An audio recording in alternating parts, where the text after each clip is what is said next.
Guille, tengo dos preguntas. En Apocalipsis 17 habla sobre la ramera y quería entender un poco a qué es lo que representa. Representa el humanismo en su máxima expresión, la religiosidad del hombre en su máxima expresión. Nace a partir de Génesis capítulo 3, cuando el hombre opta por cubrir su pecado con hojas de higuera. En lugar de enfrentar su pecado delante de Dios, decide disimularlo a través de una obra, esconder detrás. Y a través de ese escondite que él inventa, creer que está bien, haciendo algo que Dios no pidió. ¿Okay? Por eso Dios en Génesis 3 le quita esas hojas de higuera y los reviste de pieles de un inocente animal que tuvo que ser sacrificado, puesto que no habían tiendas de pieles en aquel entonces. Entonces Dios tuvo que haberles enseñado a ellos, instituido vamos a decir, el ritual de sacrificar un inocente animal, a través del cual ellos ponían la atención de que algún día vendría un inocente enviado por Dios para quitar sus pecados. Esa era la forma de nosotros ser lavados de nuestros pecados. Toda forma distinta a ellos es religiosidad. ¿Okay? Entonces, ahí nace la religión. Y en Apocalipsis 17 vemos su gran caída. El mundo entero se da cuenta de que ha sido la misma de siempre, defraudando al hombre, haciéndole pensar que en ella había algo cuando era engaño. Satanás estaba detrás desde el primer momento. Ok, perfecto. En el Apocalipsis 21 habla de la nueva ciudad, desde el 18 hasta el 22. Y me surge la duda de esta nueva ciudad. Nosotros al morir no estaremos allí. Yo sí.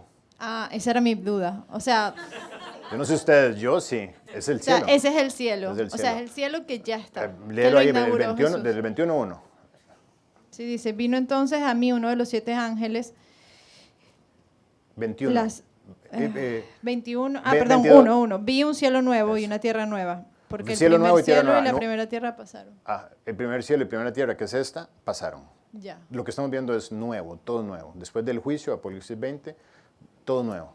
Y ahí desciende, dice más adelante, creo que por el 8, dice que vi descender, o en el 3 también, léelo en el 3.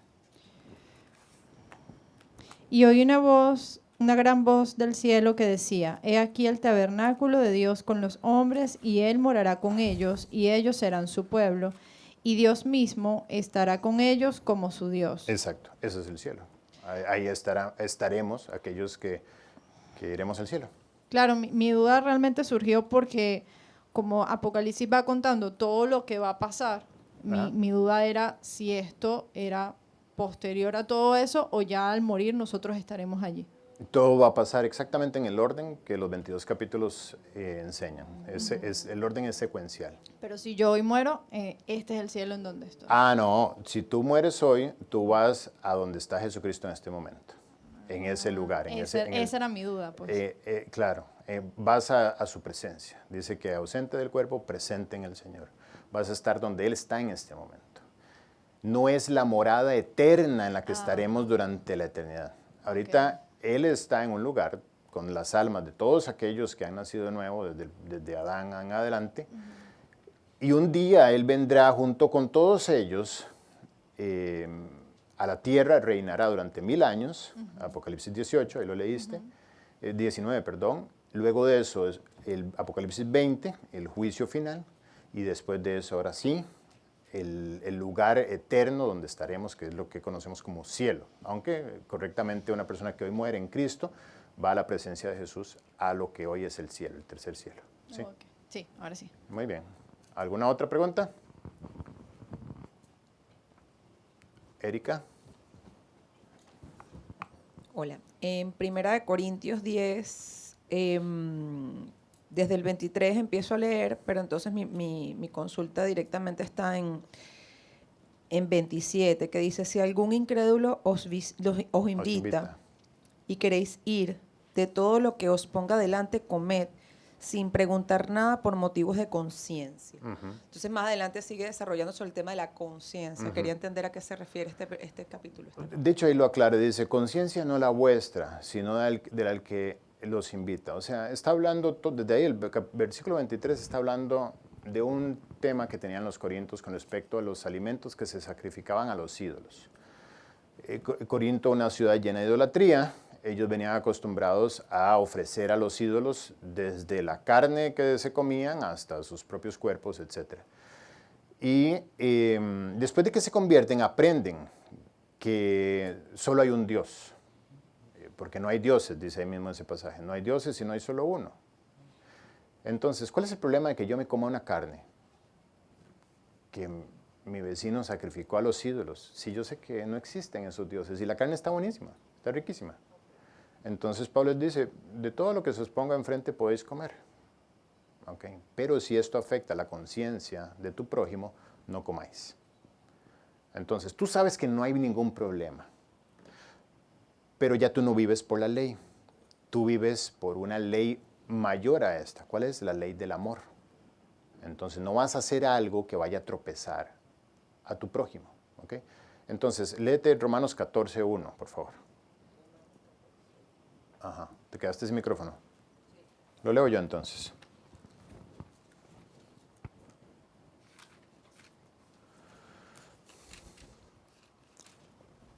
Dice así, recibid al débil en la fe.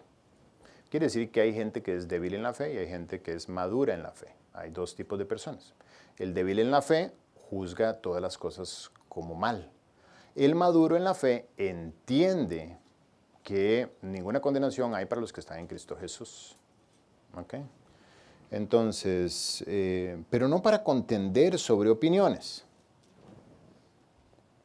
Porque uno cree que ha de comer de todo, el maduro, puedo comer carne, puedo comer Viernes Santo, me puedo comer un steak a la pimienta sin ningún problema, con un topping de cerdo encima. Y de tocino, exacto. Que dice, otro que es débil, come legumbres.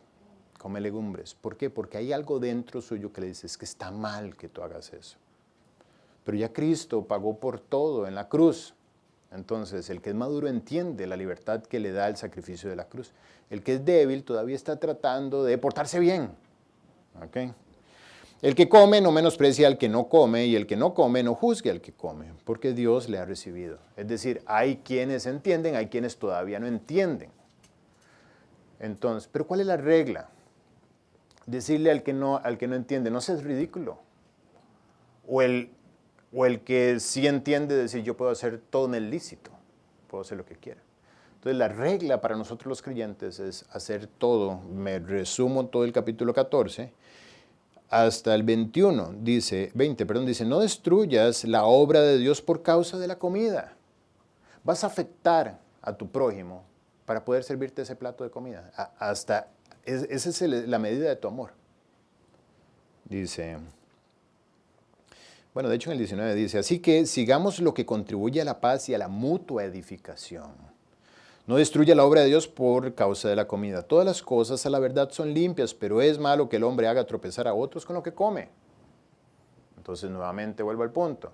¿Puedo comer carne? Sí puedo comer, pero si eso tropieza a mi hermano que es débil en la fe, que apenas está ahí en el capítulo 2 de trabajo personal, está medio aprendiendo a disfrutar su libertad en Cristo, y me ve a mí, al pastor, sentado en la carnicería con ese lomito a la pimienta gigantesco, y eso lo tropieza, entonces, ¿dónde quedó el amor? ¿Dónde quedó el sacrificio de Cristo? Porque yo, creyendo que sé mucho, estoy haciendo lo opuesto al conocimiento. De hecho, el pasaje dice, porque el conocimiento envanece, mas el amor edifica. Y nuestro proyecto en la iglesia es edificarla.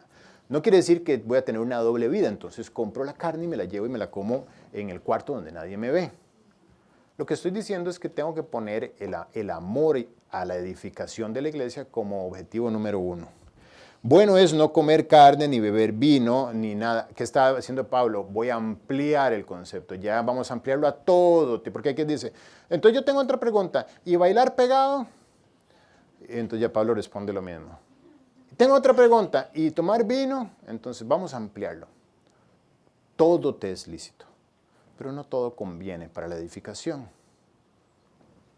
O sea, se supone que si nací de nuevo, ahora mi único objetivo en el mundo es ir por el mundo predicando el Evangelio y haciendo discípulos, no ahuyentando discípulos, no ahuyentando las almas, no viviendo para satisfacer mis propios deseos carnales, porque ahora soy libre.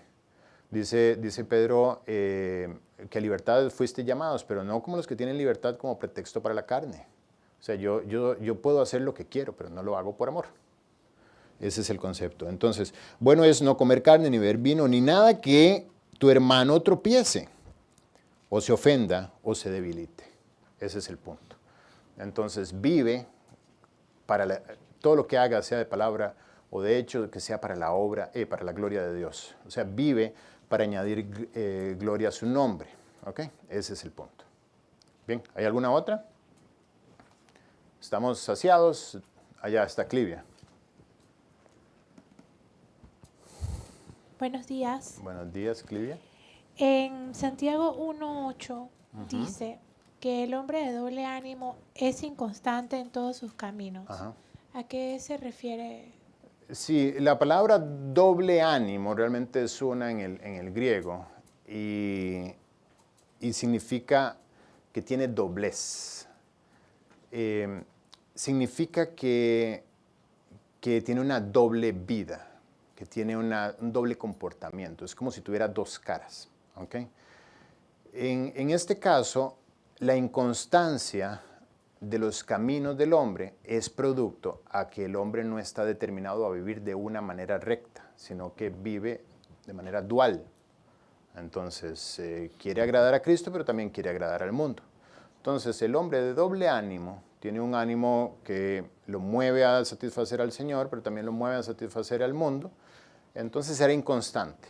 Ahí lo vas a ver que empieza y luego se retira. Que quiero discipularme y luego ya no. Que quiero testificar y luego ya no. Que quiero ofrendar y luego ya no. Y entonces estoy, en las prédicas de la semana tras anterior, hablaba de cómo Elías se enfrentó al pueblo y le dijo, ¿hasta cuándo claudicaréis entre dos pensamientos? Claudicar, o sea, quiero esto, pero luego lo otro. Entonces estoy saltando de un lado para otro. Quiero una vida santa, pero también quiero, qué sé yo, el caso que hablamos ahorita, quiero mi pachanga y luego ahora quiero la vida santa. Entonces estoy claudicando porque tengo doble ánimo. Voy a ser inconstante en todos mis caminos. No voy a poder trazar un camino recto. Empiezo una cosa, no la termino, voy a la otra, no la termino. Y soy inconstante. El punto es ese.